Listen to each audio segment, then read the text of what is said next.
Blackburn George. I have a feedback here.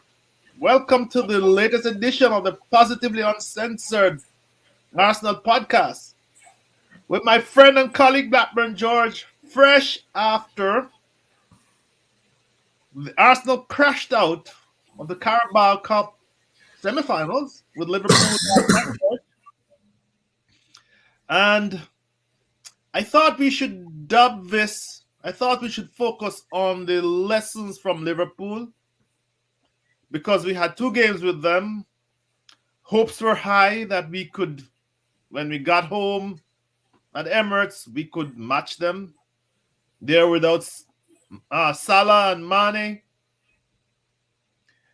But George, they defeated us comprehensively. Maybe not as convincing as some of the bigger defeats, but they had greater possession. They had greater big chances. I look at some stats on the sofa score, George. They had more successful tackles on.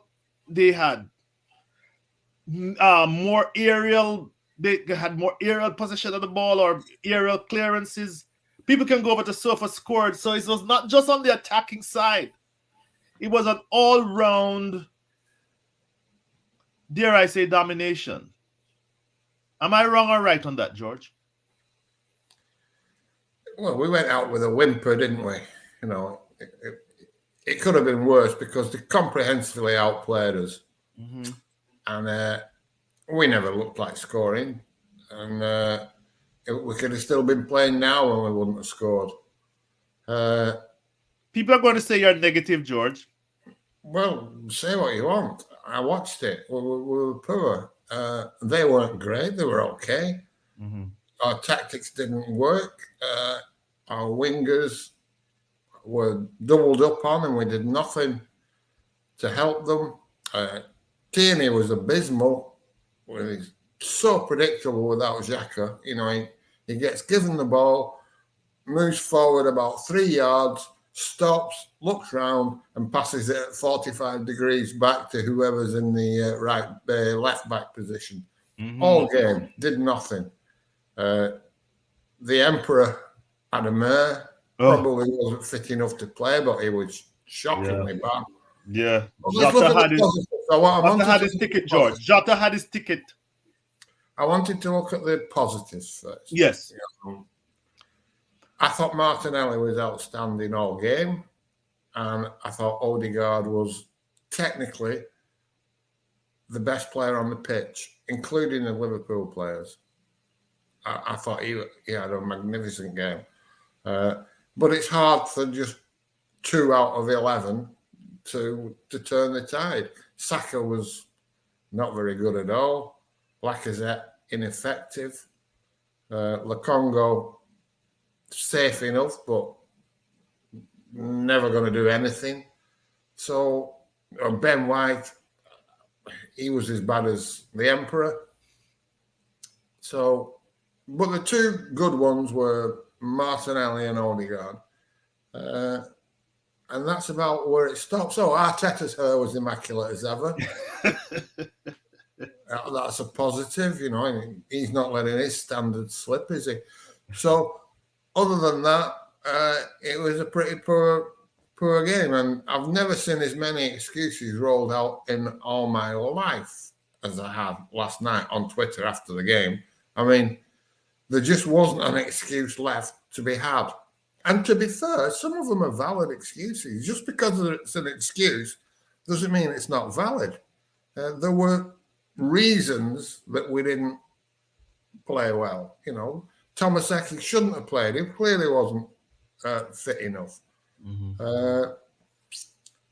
We did have a young team. We did have Partey and Xhaka missing. But just the other week, we were told that Xhaka was the one that was holding us back. You know, so we should have played better without him, shouldn't we? According to the experts, we look without him. Every time he goes, he can't play. we look like a very, very sluggish average team.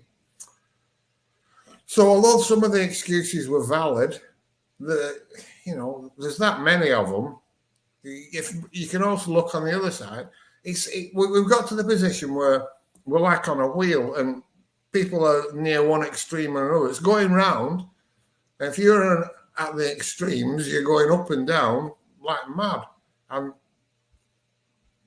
yesterday there was Arteta's supporters, the trust the process boys, were rolling out every excuse under the sun to defend him and the team.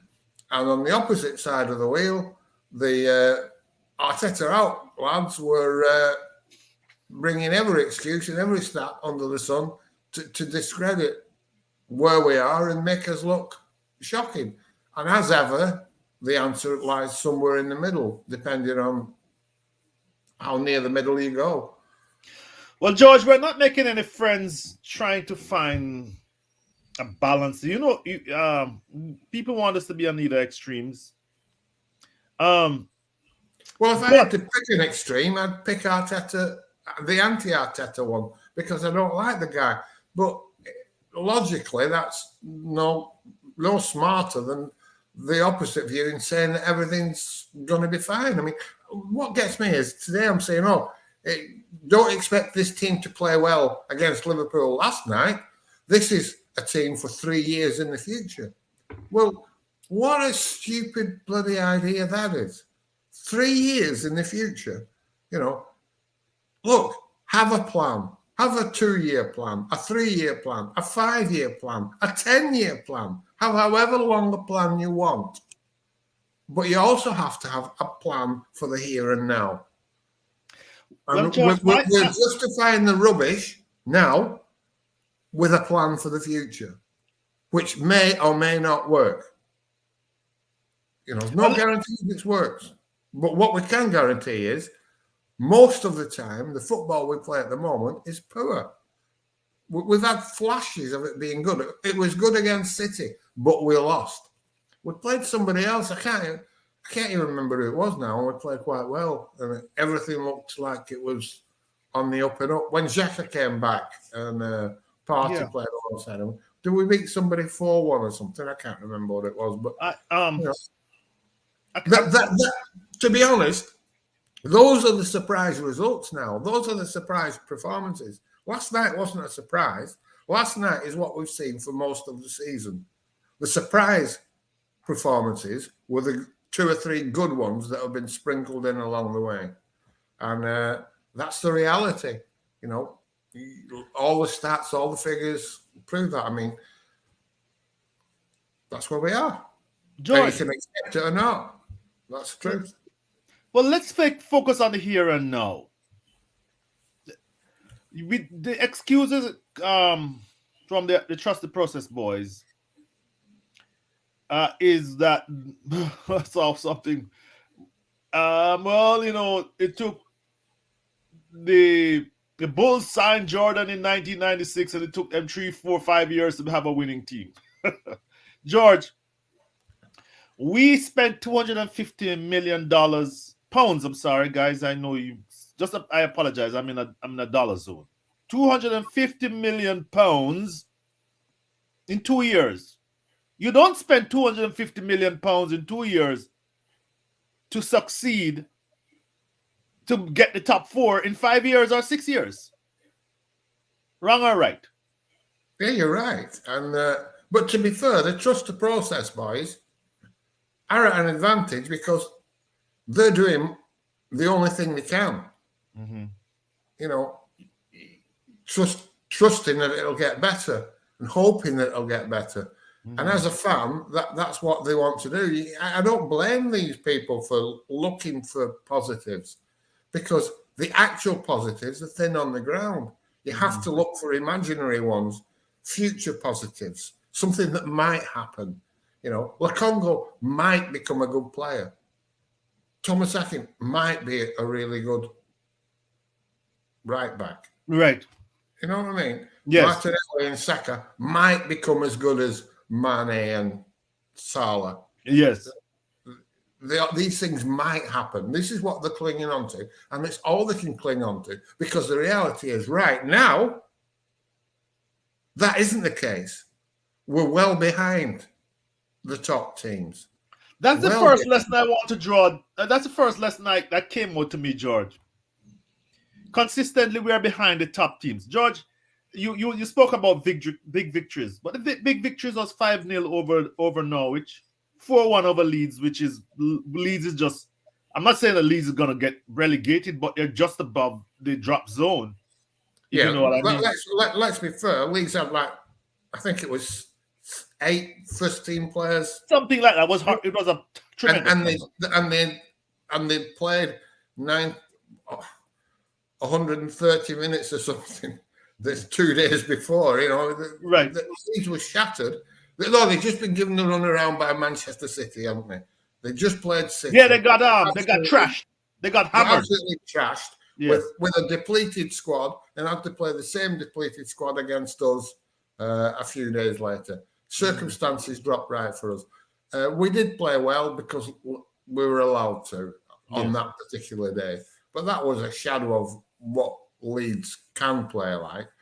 And, like you say, those good results against Norwich. Yes. They're at the cellar. They're at the bottom of the league, trying to get a win here and there. But the point I think the first lesson to be drawn, George, is that we are a ways from top 4. And yes, I see you're good. Your favorite player. You interrupted my train of thought. Far away from the top of the. Yes, I think the first lesson to be drawn here is we are away from the top 4, and it seems that is is disappearing, receding, George. Tottenham, we hate them, but we have to admit that they have now overhauled us. Games in hand FC is not working anymore. No. I said on Twitter I was confused. I didn't know whether we were games in hand FC or points on the board FC now, because Correct. I've seen both used as a defence. But now Tottenham are in front of us, points on the board and games in hand. So and let's be fair, let's be right here. Tottenham have had a shocking season. Yes. They have to sack the fucking manager. Yeah, exactly. That's how fucking bad they had as a season. And they're above us with a poor squad compared to what it was 3 or 4 years ago. But that doesn't help us any, does it? And look, the light flickered on for a few weeks, didn't it? That we could get top 4. It now looks back to being very unlikely. Xhaka's still going to miss the next 2 games he's going to miss? I suppose it's a 3-game suspension. And yesterday was the first game out. So 1 left. Yeah. Partey, he'll be out of the next game. So is that's for that kind of red card? 2. That's how many games out? That's 1. Well, okay. Mm-hmm. Xhaka got 2 because it was his second red for that. So you get okay. I'm gonna admit I'm not up to date with that. Those little qualifiers. So we're going to struggle. But we're playing Burnley. They are bottom of the league. Surely we can fucking beat them. We are going to play them. Isn't that Burnley, George, or is it at home? I think it's at home. At home? Could be. It could be. I'm going to tell you in a moment. I know it's Burnley next, guys. And that's on Sunday. Yeah, it's at Arsenal at home to Burnley. Correct. So we should beat them. Surely. But George. But I tell you what, we should beat them. Yeah. Don't bank on it. Don't put your mortgage on it. Don't put your new house that you're building on it, Shotta. Yeah. Well, I've made too many of those big decisions. I'm not whenever. George, but to me, the lesson to be drawn, again, number one, is that top four is receding. I am hoping, this been my prediction, and I'm clinging on to it desperately, that we may make the top six and back in Europe. But Manchester United is not going to make it easy for us either. And I'm again. I'm not going to put the house on this. I'm not going to put my house on this, George. I'm not going to. No, there's West Ham as well. Don't forget. Yes. So that that's going to be a struggle, and I'm concerned about that. The second thing, though, George, which you mentioned, second lesson I drew from that is without Xhaka, and I'm going to put that there. We're not the team that we can be. You mentioned that. But one of the primary things we notice is that our left back Tierney, he's, as you said, he's like, this is a very harsh statement, but it's like he's headless. I'm not gonna say headless chicken, but the brains behind his game is Xhaka, because he then has the options. But yesterday he was like, so predictable. It was predictable. He did the same thing for 90 minutes, and it was nothing. It was absolutely nothing. And you're right. Without Xhaka, he struggles. The midfield struggle. The defense struggle. See how exposed they were last night. Oh yes. They had probably the worst game in a while. No Xhaka. And to be fair, Arteta knew that, George, because he set up a 4-3-3 setup. He knew that he would need to. Well, of course he knows. That's why I keep fucking picking him. He can have 2 months off with a bad injury, and he comes back and plays from minute one straight away. He doesn't get the only time he gets a break is when he gets sent off. Right. And by the way, George, I don't know. I don't know how they who was it that had the last attempt at Jota before he got one-on-one the goalie. But he should have been pulled down and fouled, George. There's no way you let a fellow like that get away. I mean, the fellow he scored 1 goal in every 2 games. That is his strike rate. He is not chopped liver. But if Xhaka did that, or Xhaka did what Fabinho did to Saka earlier in that half, our lot would have been raging that he is a red card magnet. And we lost the game there because at 2-0, there was no way we were going to score 2 goals on Liverpool. Your thoughts on that? Well, that's true, obviously. Xhaka does everything that Fernandinho does for Manchester City. And Fabinho. And Fabinho does for Liverpool. Yes. But he gets criticised. But he's better on the ball than both of them. Right. So I don't know. We know we've been here before. You're banging your head against a brick wall. Yeah. And to be fair, his recent red cards don't help our cause in the. Yes, no, not at all. Yeah, it makes it difficult to stand alongside him. Although for me, he's still our best player, certainly our most important player. But we are intent on hounding him out. I mean, this latest piss poor allegation from out of the ear that his friend bet on him getting a yellow card. Yeah, it must be his friend, Shotta, because he's from a country that he lived in 20 years ago. That means he must be friends with everybody in that country. Yes. If an English lad does something illegal, clearly they're a friend of mine because I'm from the same country as them. Right. That's that's common sense, isn't it? Of course, and all those, I'll take the hit for all those Jamaican guys in the league. Yeah, of course. or for all those Jamaican guys on fake Jamaicans on TFTV. They're all your friends of yours, clearly. Yes. But what if he has done something wrong?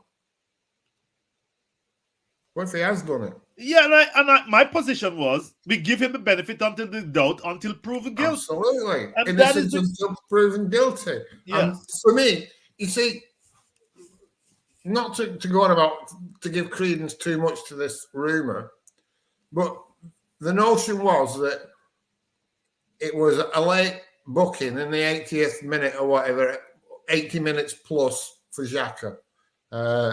And he must have been complicit. But if you remember in that game where he did get the late booking, there was a tackle he did just after half time that everybody, all the pundits were saying should have been a red. Yes. He didn't even get a yellow for it.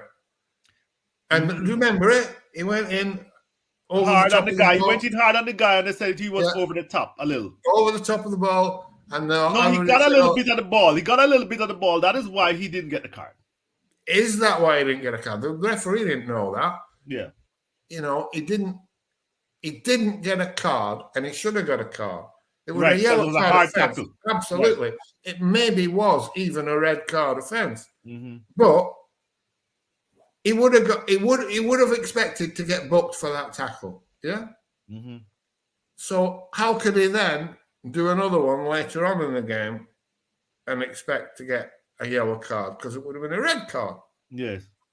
So if there's anybody under suspicion, surely it's the referee that didn't book him on 60 minutes rather than him who can, if he was trying to fix it, he wouldn't have been doing fouls like that before the 80th minute. He would have waited for the 80th minute before risk getting yellow card.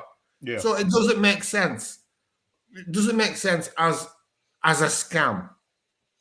You know what I mean? Well, the whole thing, but you know, George, the whole thing is the whole thing boils down to our fans will seize on not on our fans, some of our fans, a lot of our fans, right? A lot of our fans, you know, will seize on anything. You see, seriously, you said something. A friend of his in wherever it is, yes. Albania. Right?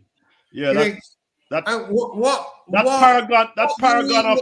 Well, first of all, we don't know who the fuck made the bet. We've no idea. They just know there was a bet made in Albania. So we don't know who it was. So how can we establish that he was Xhaka's friend when we don't even know who it was?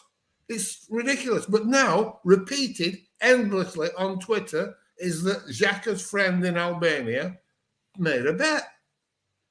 You know, it's become fact. I'll remember. Let me tell you. Let me repeat something that Mark Twain said.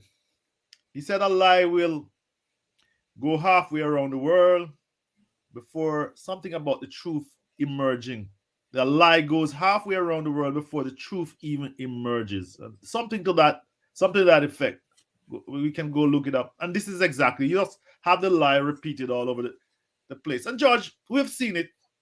I remember a few years ago when the betting rings in Asia, and there are people saying that they would analyze the referees, and they thought that then there were allegations that some refs were in bed with them. And that whole thing then disappeared. But there's a guy on Twitter who he follows. I think I follow him, and he follows me. He is always alleging that there's some malfeasance going on a massive scale. It's always there, and you know, I really don't have much time for it because there's no proof. But the whole point is that our fans, too many of our fans, are willing to believe the worst of our own players. And, you know, there's just no way that you're going to... Well, yeah, look at thingy. Look at Aubameyang now. Yes. You know, yes. He's gone from our best player, according to the majority of Arsenal fans, totally reliant on him, do anything to keep him, pay him what he wants, to all of a sudden being a pariah who should never be near the club, doesn't care, doesn't try. It's like, whoa, are we talking about the same guy that basically was one of the top strikers in Europe for 10 years? All of a sudden now he's... And why is that? It's to suit the agenda because Arteta's decided to drop him. And maybe rightly so as well, by the way. Maybe his form warranted is dropping. But you don't do that to a player, George. No, but why? Well, you can drop him. But no, I mean the demonization. Yeah, that's the point. This is what they did the same with Ozil. Ozil, clearly, miles better than anyone else in our team. 6.5 years at the club. And it's not enough to say, it doesn't suit my system. You know, I can't have a free spirit like that. I need somebody that plays football by numbers, and he's refusing to do it. So I'm going to have to, sadly, leave Messi out. No, he has to have a character destroyed. He has to be accused of being greedy. The guy who does more for charity than the rest of the squad, including the manager and the owners of Arsenal Football Club combined. He does more than anybody else. And all of a sudden, he's being branded greedy. Not only that, George, he's branded. Not only that, George, he's branded lazy. And the stats show that he run more miles than anybody else. Everybody else. Yes, I know. But that's acceptable now. It is. It's acceptable. And I mean, and what have we got? What's all this about apologising? Thomas Partey's had to come out on Instagram and apologise yesterday. Well, they'll be apologising for a misplaced pass next. They'll be apologising for farting in the fucking tunnel. You know, it's ridiculous. It's ridiculous, George. So we can't have any hard men in our midfield at the end of the day, George. People just run over us because they know we won't foul. You know, despite all this, people saying you must get close to them. You know, let them know you're playing. We will be a soft touch. George, one of the other lessons that I drew from this, I'm trying. I don't know if it's a sufficiently a lesson, but what of Arteta's coaching? Are you willing to draw any conclusions? And I don't want us to go into the anti-Arteta cabal, but this is a difficult one. What are your thoughts? Is there, after Liverpool, after more than halfway through the season? Well, my views on his coaching, to be fair to me, have been fairly consistent. I think he's an excellent coach of players individually, and I think he struggles to coach the team. I don't like the way the team plays, but I like the way he can get individual players to play. So I've always said this, he's maybe a great coach, but a poor manager. And nothing's really making me change my mind. You know, we were so predictable yesterday, and we were so predictable, Klopp did in fact predict it. Yes, he said we only attack with 5, and he was prepared for that. You know, he predicted it. He set up to negate it. Negate it they did, and they were comfortable, weren't they, Liverpool? Absolutely. You know, they come to our players and bent us over, really. And Arteta, I don't want to say he's a crap manager because he's so early in his managerial career. He's highly rated by people who know far more about the game of football than I do or ever will. So he must have something about him. He absolutely must have something about him. The club have confidence in him. Some of the players that he doesn't throw under the bus have confidence in him. So I don't know. We'll just have to see how it plays out. But the team play has been poor since he came, and there's only the odd sprinkling of hope along the way. You know, if we get to play Norwich or Leeds on a bad day, or we can look quite impressive. But who have we looked impressive? Well, you know, we've not. We don't consistently play well. I don't know, George. Ehab says give him 200 games. He's gone 100 already. But I'm gonna say, let's put a question mark over this, because you just described, we were very predictable. You know, we're all, and Klopp has figured it out. Like I said, he said we'd only attack with 5, and he's right. We're not going to commit players, and worse when Xhaka is not there, he's not going to. He's not going to. Did Lakonga ever pass the halfway line at any point, George? You watch a game entirely. Did he ever pass the halfway point? How many times did Tierney cross the halfway line? How many times did Tomiyasu cross the halfway line? That was what I observed. We were not adventurous, and this is a cup game, for heaven's sake. Your thoughts on that? Yeah, well, it was poor, wasn't it? I mean, it was a semi-final of a cup. Yes. That we had a chance of winning because we're not going to win anything else.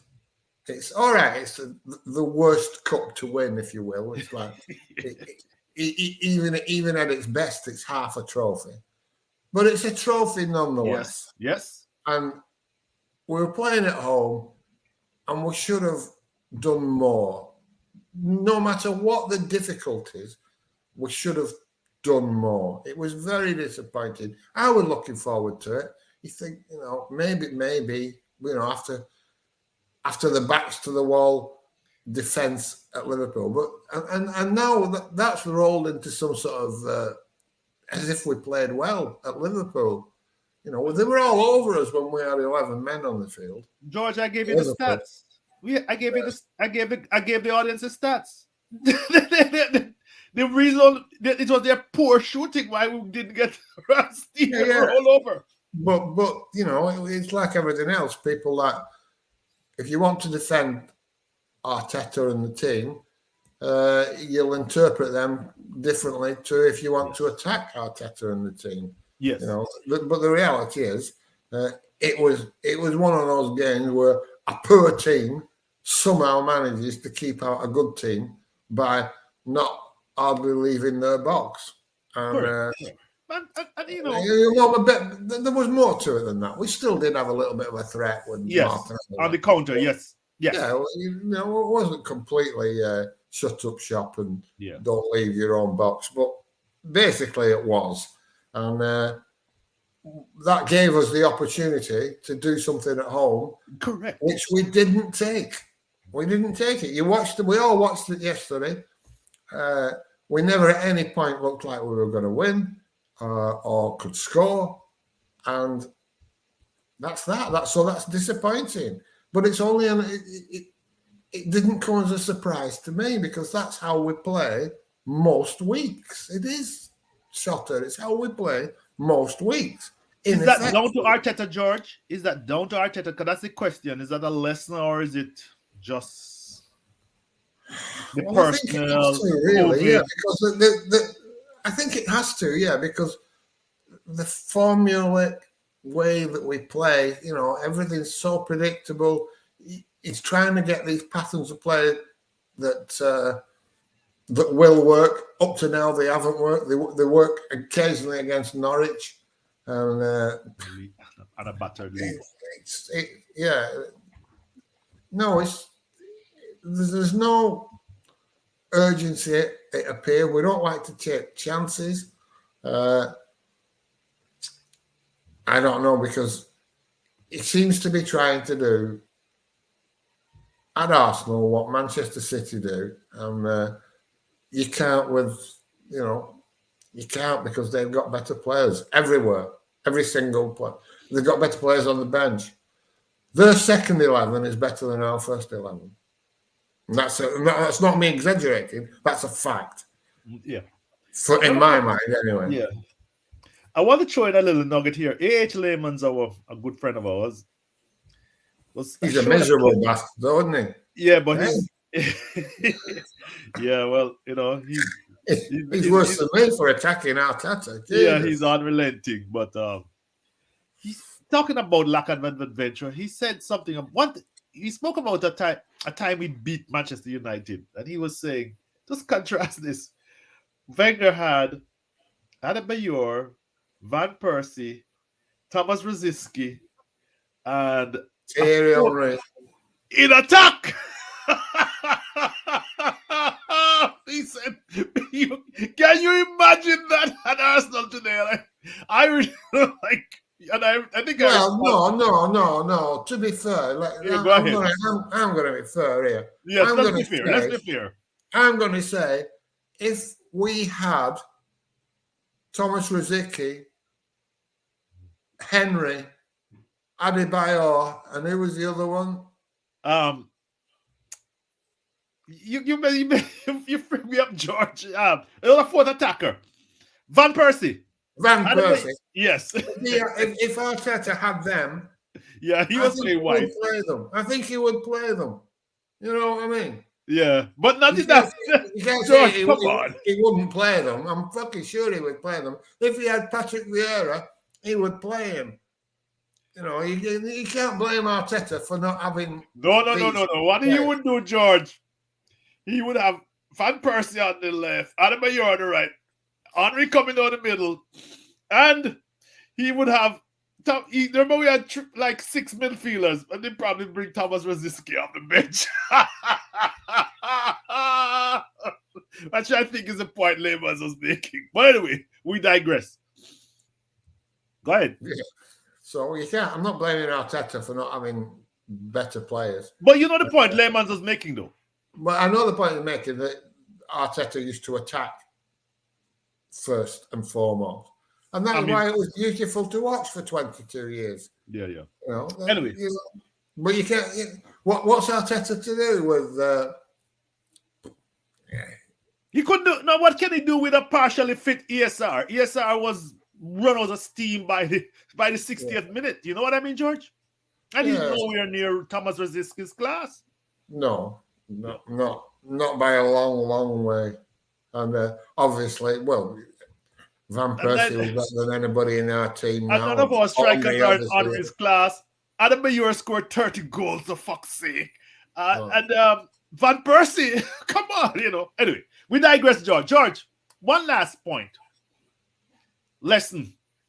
Is substitution, transfers gonna solve our problems? Dusan, what the fuck is his last name? Dusan, let's call him Dusan for now. Vlahovic, I think is the pronunciation. Is it the talk of the town? We've spent 250 million pounds in the last 2 years. So is Dusan gonna solve our problem? A transfer is actually gonna solve our problem, because there are people who are saying we desperately need a central midfielder by the end of January. Is that going to solve our problem? No. And, George, give the audience something. Pepe was going to solve our problems, weren't he? Yes. Yes. And he didn't. Partey was going to solve our problems, and he didn't. Are we saying that he's only about 21 years old, this kid, isn't he? Yeah, something like that, and he's lighting up. Are we saying that he's a better player than Aubameyang? You know, I don't know, George. So how? I don't see it. You know, he may or may not be a good player. He should be at that money, but that doesn't go for much when they come to Arsenal, does it? The price tag, it soon flies out the window, and they end up. Yeah, they are giving them away and subsidizing the wages. You know, fucking hell. The Italians have Roma. It's Roma, I think, are deciding that they're going to take us. Huh? Florentina, is it? Florentina or something. Yeah. I don't know. Let me not put them I don't really spend much time looking, because you can't tell fuck all from a YouTube exactly video. And apparently half the Arsenal fan base watch 90 minutes of every game that's ever played anywhere in the world, because they know exactly how good players are, and from every team in the world. You know, who needs professional scouts? Yeah, well, they don't, because they have in-depth. I think, let's be fair, what they do is they run to their Xbox or PlayStation and they look up the player on FIFA and then come back and tell you how good he is. Right. And it clearly doesn't work, because we've had some flops relatively. So no, in short, will it make a difference? No, because is our lack of a striker our problem? Probably not, because Lacazette's at the moment one of our best players, week in, week out. You So know he's the got thing to that hit. you know the thing that worries me, George. I did get to look up his age, but I think we treat Lacazette like chopped liver. I mean, like somebody we're gonna get rid of as fast as we can. And Liverpool doesn't seem to have any intention of letting go of Firmino, who plays the same role. I mean, he dragged our defenders out of position yesterday. He set up the wingers. You know, Yeah, Jota would always get a very critical yeah, pass. yeah. The boy, what's his name? Jones, the little Afro, the guy on the left hand side. Um, I don't know, George. I don't know, George. Yeah, There's something wrong with that picture. yeah, but we must not confuse Firmino with Lacazette. You know what they contribute to the team. They're not in the same league. They're not in the same class. You Okay, know, George, but he is a center Firmino forward that brings drops much more deep. to a team than Lacazette does. I know, but but this is a role we're trying to create for Lacazette. I Yeah, mean, we're doing his best. False nine, whatever yeah, it is. that's Uh, possible. yeah, but he's our best option at the moment. But this kid is, and we're saying that's what he is. He's a finished article. He's going to He's a improve on center Lacazette. forward. The boy Dusan is a center forward. Yeah. So is it change the system? Are we only playing with Lacazette because we haven't got a centre forward? I don't know. I really don't know. And the problem is that looking increasingly like Mikel Arteta doesn't know either. But we'll see. I'm sure if we spend 100 million in this window, or thereabouts, that will be seen as a success on its own, because that's that's how things are measured now, isn't it? It's how much you spend, and really, given that we've been the biggest spending team recently, I don't see why all the fans shouldn't be unhappy. They shouldn't be happy, sorry, because if that's your measure, then Cronkies are giving us exactly what we demanded. They're spending money. Well, George, I mean, that is the game that Chelsea plays. Manchester United, especially, just get a player when you're in the midst of a problem.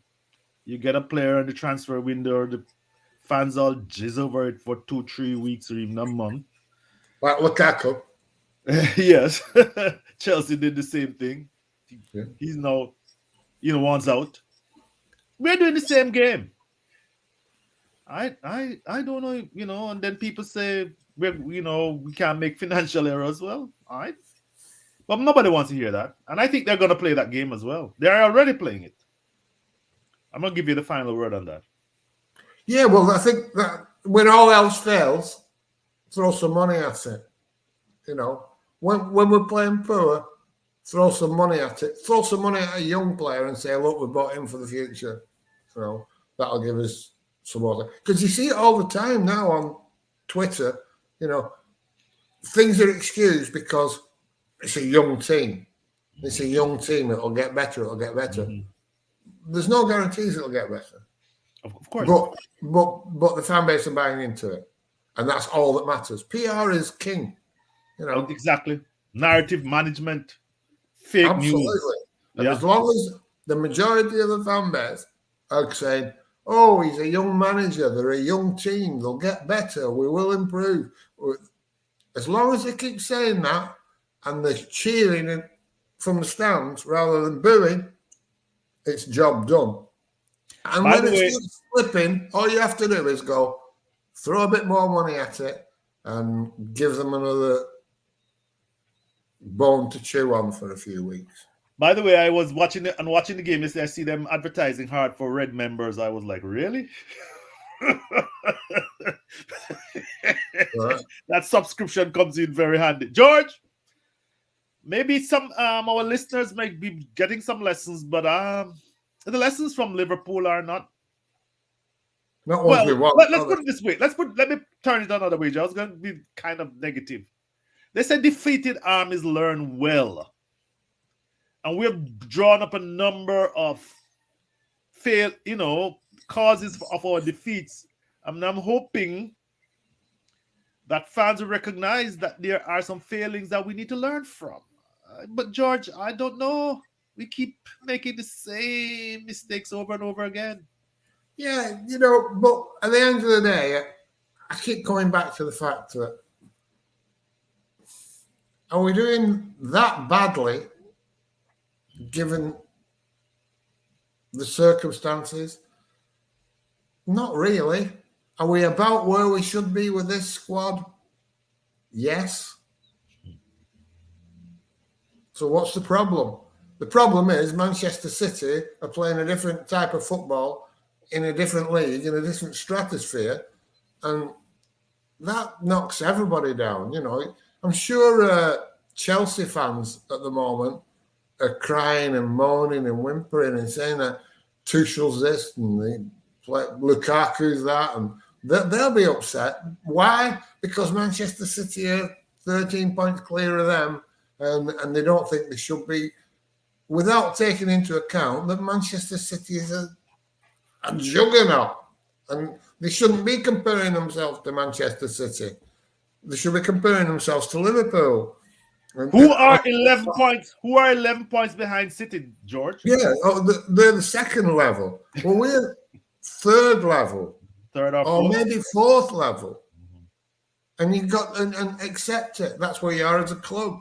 But trouble is, we don't want to accept that. We want to think we're one of the biggest clubs in the world that can attract the best players in the world and play the best type of football in the world. None of those things are true. Doesn't stop us wanting it.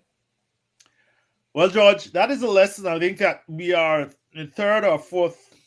Perhaps let's call it we are in the third pecking. That's a big lesson I'm drawing from what you just said, and maybe even fourth. But I think it's like the third pecking in. And we had a great equalizer, by the way. I hear he's thinking of returning to football, but I don't think he's going to come back to Arsenal. George, you know who I'm talking about. Is he? Is he thinking of coming back? As he said as much. There's something floating on Twitter. I don't know for a fact. Yeah, that'll be speculation. I want to hear him say it first before I put any stock in that. Yes. Well, what if he comes back at Newcastle? Guys, I'll be buying a black and white jumper. Yes, probably the positively uncensored what they call themselves, toons instead of goons. Goons and tunes we could be. George, let's call it a day. All right. God on forever. I hope people like and subscribe. Think we've made some points here. This George, thanks a lot. And hopefully we'll do well against Burnley, George, coming up on Sunday at hopefully. home. We should. Not everybody else is. Yes. And we'll get a chance to talk about that game. Thank you very much, my friend. Bye-bye.